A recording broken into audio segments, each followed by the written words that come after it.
Hello everybody, welcome back to the Final Fantasy X walkthrough. We've just arrived at the it is good to see you made it through safely. And if I may, congratulations on your betrothal. Maester Seymour's people are expecting you.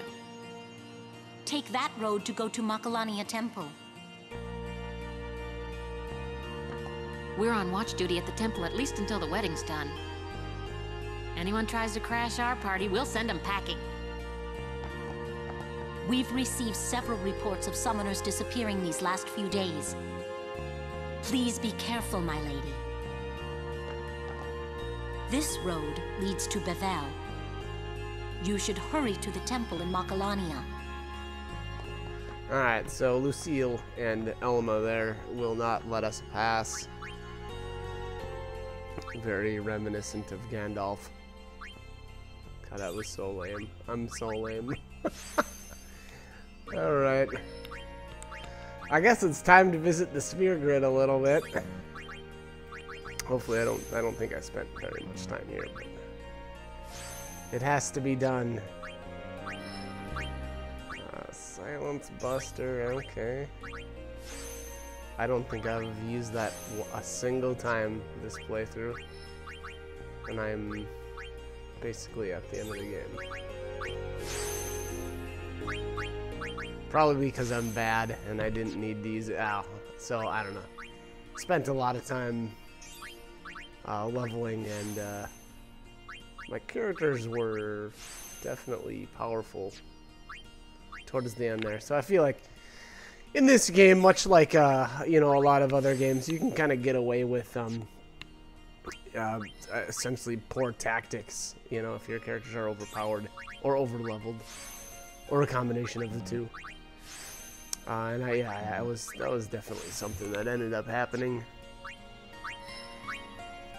for me for this playthrough. Alright, where are we at here?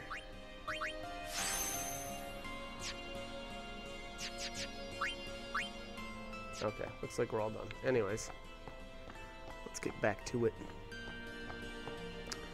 Makalania Woods has a mini game in it called the Butterfly Catcher, and there's 3 different versions to it. The first version is here in your first trip.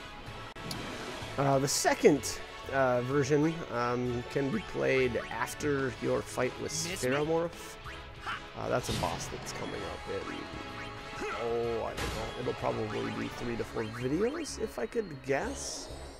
Maybe more, maybe less, I don't remember. And then the third and final time can be, it can be played after we obtain the airship, which, spoiler alert, you get an airship. I know it's a Final Fantasy game, so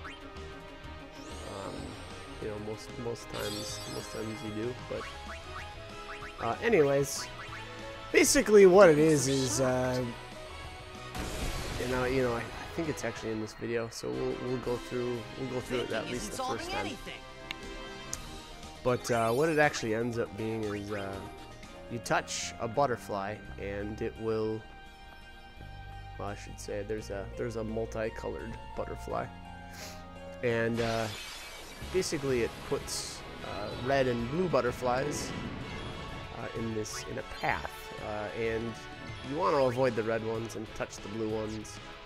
And I believe you need to get 7 of them, or I should say there's always 7, so they don't put any extras in there. But once you touch all the blue butterflies, it fully materializes a treasure chest. Basically, the way it works is for every butterfly you touch, it phases in this treasure chest a little bit more. And like I said, once you get to the 7th one, then it fully materializes and you can go grab the contents. You can only do it once per area. The Makalania Woods here is actually split up into 2 different areas, you know, first and second. And there's a treasure chest actually in each. So basically, everything said and done, total there are 6 treasure chests that you can obtain. you know, over the course of the game. The first 4 are fairly minor, and of the last 2, it's one of them is needed for Kamari's best or ultimate weapon. So it's pretty important. I would say that it's almost just I'd say it's pretty much like everything else in the game, where if you practice at it enough, you'll get really good at it. It seems to me anyway. The first time I ever played this game, it was super frustrating. You know, because it comes down to a lot of memorization on where the butterflies are actually at, and the first time you play, it seems like there's very few red butterflies, and they're spread out fairly well. But as it progresses, it gets increasingly more difficult, and you know, they add more red butterflies, and at the same time they reduce the amount of time that you have overall to complete it. But that being said, I believe even the toughest, you know, at the very end of the game there, I think on the final time, That's how it's done. I actually was able to touch one of the red butterflies, which, by the way, anytime you touch one of the red butterflies, it puts you, or it throws you into a fight with fiends of the area, but like souped up versions. So they have more health, and I don't remember if they do more damage or not, but they're definitely beefier than they would normally be in this area. But anyways, so what they do is they reduce the overall time that you get, and then on top of that, anytime you touch a red one, it actually takes time off. But that being said, for the final prize, I was actually able to touch a red butterfly and still get the treasure chest at the end. So you know, basically, I guess what I'm trying to say is, you know, you don't even need to be perfect, and you'll be able to get the prize.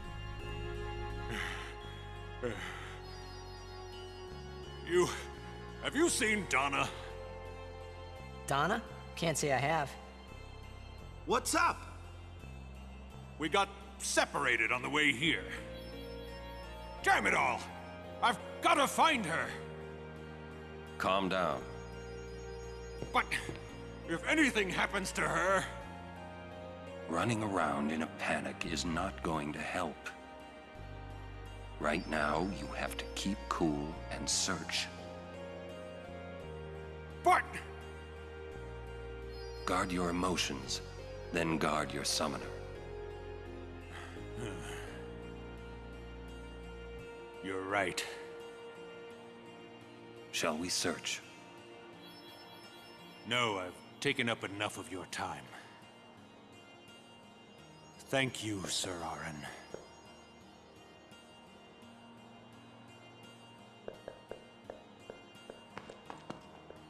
What's up? Oh, I just wanted to wish him good luck.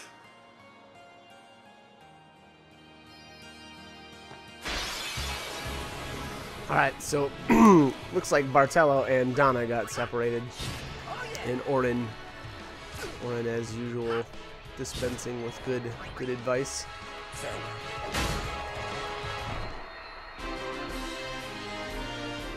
Alright, so anyways, butterflies. Boy, we got to be coming up on the first one. The one kind of good thing about the whole butterfly catcher minigame is that when you're actually trying to catch the butterflies, there's no random encounters, and then on top of that, when you start the minigame, you can actually, I think, even let the time run out and then run between the different areas, and you won't get into fights between running around. And that's just kind of to cut down the annoyance factor of it, because otherwise this would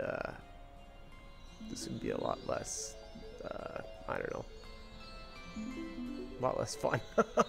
Can you say fun? I don't know, it's kind of fun. I guess it's fun when you get decent at it. Will lead the way to secret Alright, so things. butterfly with rainbow wings will lead the way to secret things. Wow, okay. This dude likes to rhyme, apparently.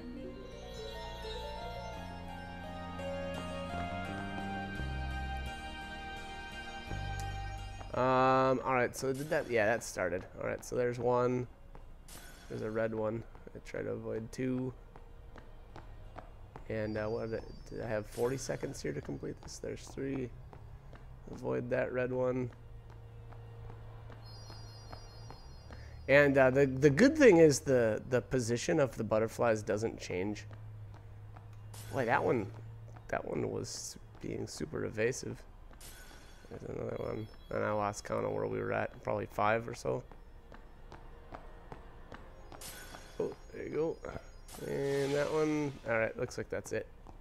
And then here I ran into that last. The chest had already materialized, so it didn't matter that I ran into that red one. Because once the treasure chest is there, it's there. You're not gonna lose it. The only thing, and it actually happened to me once, was I overshot the final butterfly during the last, I don't know, the last tier, I guess, of rewards. So at the very end of the game, I overshot the final butterfly in one of these areas. I don't remember if it was this area or, yeah, I think it was this area. But I actually went down into the next screen on accident, and so I had to redo the puzzle again, or I had to do it twice. So luckily, you know, I didn't waste a whole lot of time. I one-shot it the first time, and then I actually was able to one-shot it again that second time. But still, just be careful. Just be mindful of where the edge of the screen is at, I guess, because that could be a pretty huge annoyance. And then once you get the prize, or if you fail, the one thing that you need to know is you need to actually, you do need to change screen. So like, I think right there, yeah, that was where it started at. So if I would have failed, I would have had to come into this screen and then go back to, basically to get that butterfly back to where it's, you know, normally at.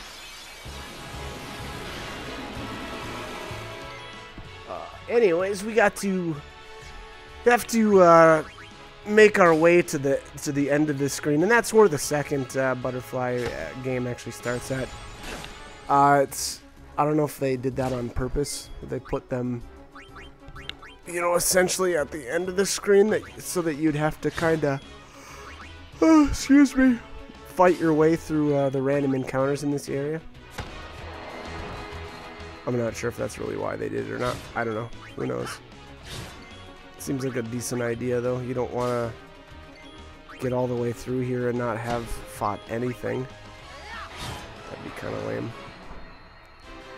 But anyway, the enemies in this area aren't too terribly difficult. The Chimera has a Lancet ability for Kamari, which I don't think I've learned yet. I think it's got, yeah, here it is. It's this guy. I'm trying to think of what Lancet it actually has. If it's got Fire Breath or Aqua Breath, I don't remember. It's got one of those two, maybe both. I don't know. It's been a while now. I'm trying to think of where I actually learned both of those abilities at. I'm getting rusty. I should look it up quick.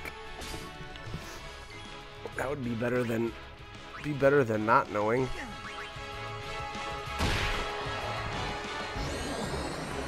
Alright, so these elements here are weak against the thunder property, I would sure think, being that they're using water skills on us.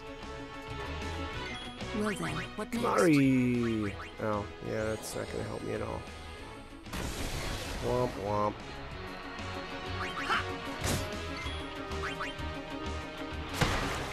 Yeah, Fire Breath, Aqua Breath. I don't remember where I learned those from though. 'Cause I'm bad. Alright, zap this last guy down. I'm not getting overkills on her. That's kind of weird. I guess maybe I started right around now. I feel like I started kind of letting her stats fall behind, and it actually kind of got worse from here on out. You know, and it was okay, I guess, in the long run. I guess I don't know if I would say that it mattered a whole lot, but you know, at the same time, anytime that you're not overkilling, you're getting less AP and you're getting, you know, less spheres. So it can kind of add up. So I don't know. Again, I would say that it's not always, it's not a bad idea to, you know, spend some time on the characters that need it. And it's almost like a compounding issue, you know, when you aren't able to overkill something, well, then you get less AP, and then you know, your characters are already under leveled, and then it's actually hard to get them caught back up, you know, to that point, you know, because they're not overkilling. So, oh, there's a butterfly back here. But some of these are really difficult to actually catch. They're really hovering around.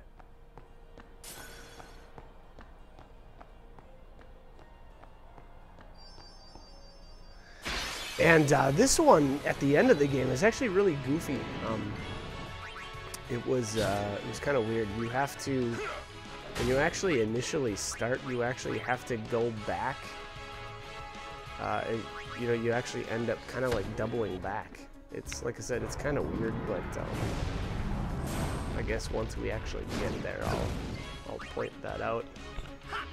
So that being said, they actually must change the position of these butterflies a little bit, because we didn't have to backtrack at all for this time. So yeah, so they must change the. Like I said, I thought that they always put the butterflies in the same spot, and then they just added red ones. But that, now that I think about it, that must not be the case. Looks like I'm taking a little break here from, yeah, catching butterflies to. For the most part, though, they gotta be in at least semi-similar spots, because, you know, I remember those last two butterflies being fairly close there. Ether, wow, what a waste. Alright, so I don't remember what did we actually get out of that first chest, I don't know, but that ether, wow, that's really lame. That's really lame. Oh well. Whatever. Excuse me. Alrighty. Save. Looks like Owaka's got a shop here, and if I remember right, this may or may not be the one, but there's a shop where you can tell him that his prices are set too high, and then I'll give you a huge discount. I think this is the spot. What am I doing? Oh, so I actually did this one more time, and that was when I realized that you can't do it. Or so. What I was thinking was that if I had already done it once, then that would upgrade, you know, to the next puzzle basically. But it doesn't. It's time, or I should say, it's based off of where you're at in the story. You know, not how many times you've done it or if you've done it successfully or not.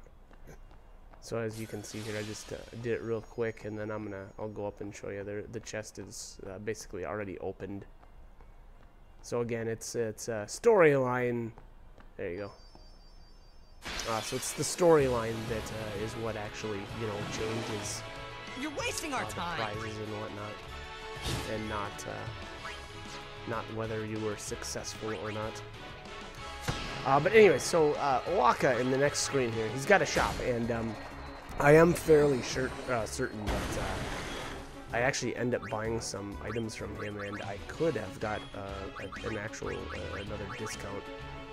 The good thing was, you know, I did donate a ton of money to him at the beginning of the game, or I should say earlier. So he does already give me a discount. But that being said, if you you know, basically said that you're gonna buy something from him, and then he'll say something like, what do you think of the prices? And if you tell him that it's too expensive, he actually gives you a huge discount.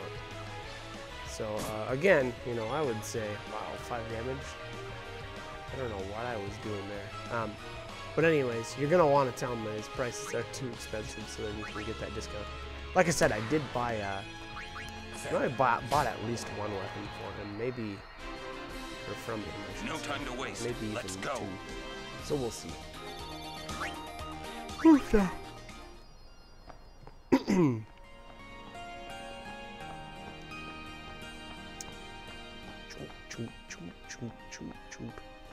Like I said, at least the good thing is once you activate that butterfly catcher minigame, you can traverse the entire area and not get into any more random encounters. So that can kind of cut down on the annoyance. I kind of wish the Thunder Plains were like that, where you could, you know, just at any time shut off the random encounters. I would have actually probably done the lightning dodger on my first trip through that, but not the case.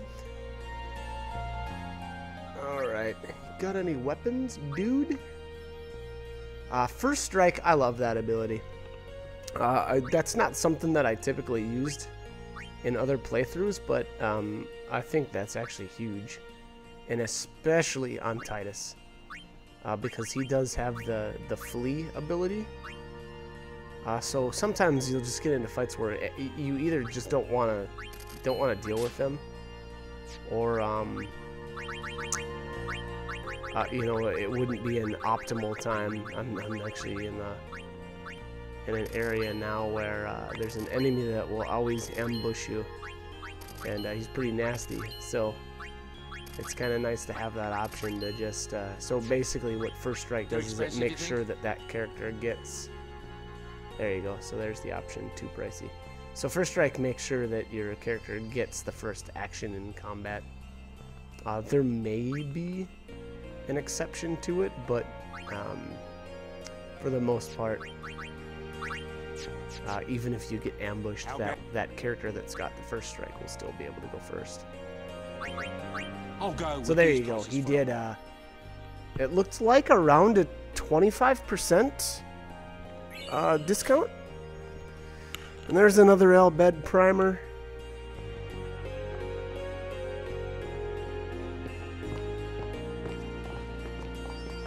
Wait. It is here. Somewhere. What's here? Something you should see. But, Sir Orin... It won't take long.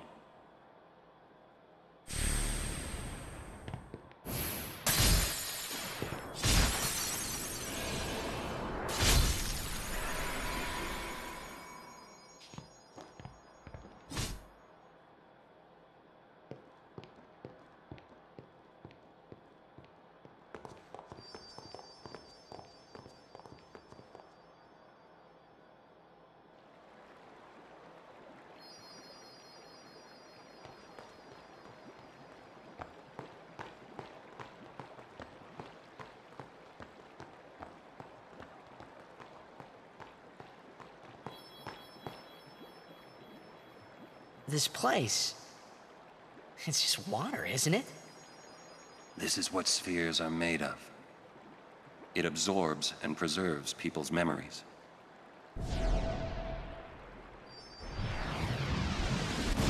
What's that?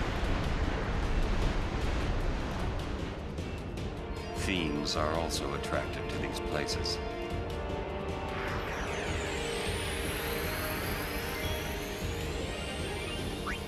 Alright, so here he is. Here's Spheromorph.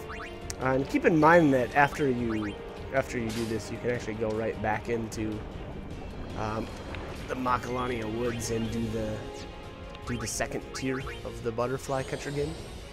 And I don't know if I've got footage of that. No, that'll probably be the next video. That's my guess. I could be wrong, but it doesn't look like there's much left in this one. But anyways, Spheromorph's got, he shifts his, as you can see, he's shifting his elemental weakness. And what that does is just makes it so that you can't cast the same spells on him over and over as he does. I don't remember if he absorbs the elements, or if he nullifies them. Meaning, I don't know if when you cast the wrong ability on him, I'm betting if he's casting like a fire spell and you throw fire at him, I would bet that he would absorb it and get health back. But again, no, I'm not sure, and I didn't test that out. But let's see here. I don't really remember what I did here to check what his weakness is. Basically, you know, I'm doing the typical bring in every character and try to get at least, you know, one hit off or one action so that they're getting experience at the end of combat. And I think I finish it off here with Ixion. The one kind of cool thing too is once you know its weakness, you can bring in an Aeon and then exploit it. So if it's, you know, weaker, if it's casting water, then you can bring in, obviously in this case it would be Ixion, and use a lightning attack. Now, I just used auto attacks, and that was enough to not only finish him off, but also overkill him. I wanted to, you know, go into overdrive and then finish him off with an overdrive, but I just, well, he didn't last that long.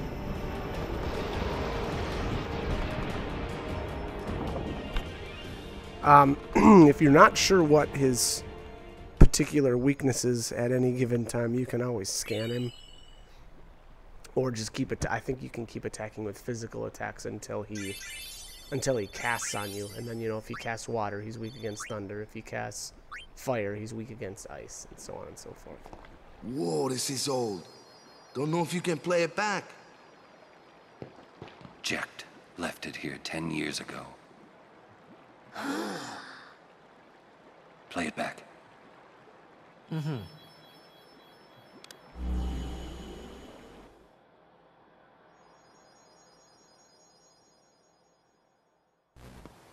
What are you taking? Well, you said it was gonna be a long trip. We'll be seeing a lot of neat things, right? So I thought I'd record it all in this. To show to my wife and kid, you know.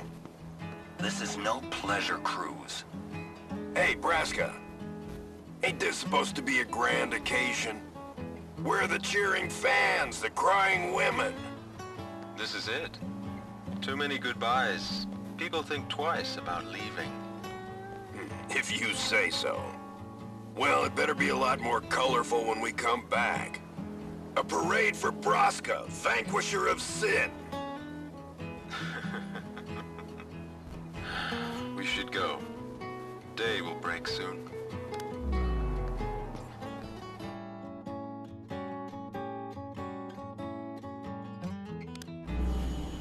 Oren, could you stand closer to him?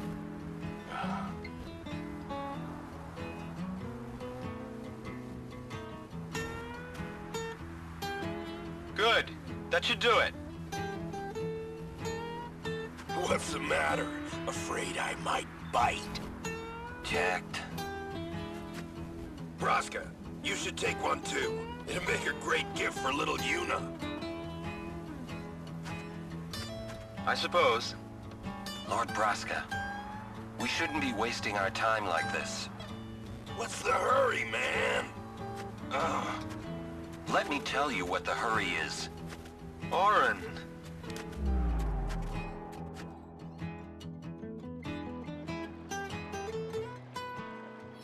What's the point? He wasn't on some pleasure cruise. I think there's more.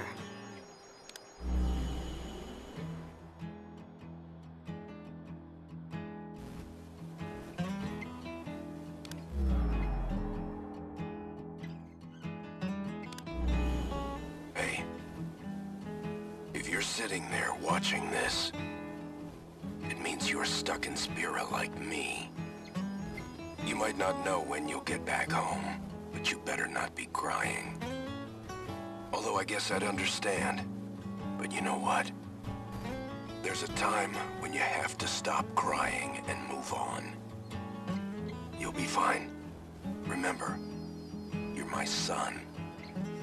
And, Well,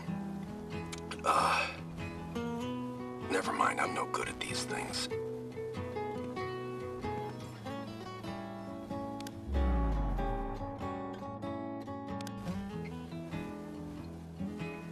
Anyways, I believe in you. Be good. Goodbye.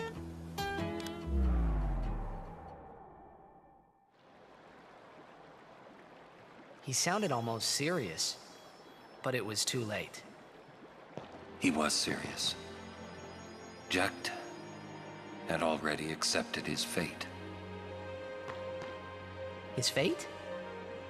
Jecht, he was always talking about going home to Xanarkand.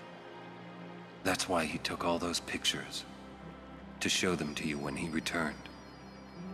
But as he journeyed with us and came to understand Spira and Braska's resolve, it happened gradually, but Jecht changed.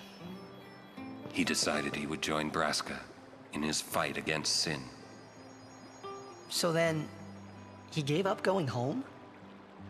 That was his decision. I guess I understood. My old man, he knew there was no way back home, back to Xanarkand. He wanted to go home, but he knew he couldn't. He couldn't go on until he accepted it. Besides, even if he had found a way back, I don't think he would have left his friends behind before their journey was complete. All right, let's go, guys. Maybe I had to start accepting my own fate. All right, so that looks like, is that the first Jecht sphere? I think it is. An Orin learns shooting star. That's actually a really, really cool overdrive. That's a fun one. Wait. Yeah? Jecht loved you. Oh, come on, please. He just didn't know how to express it, he said.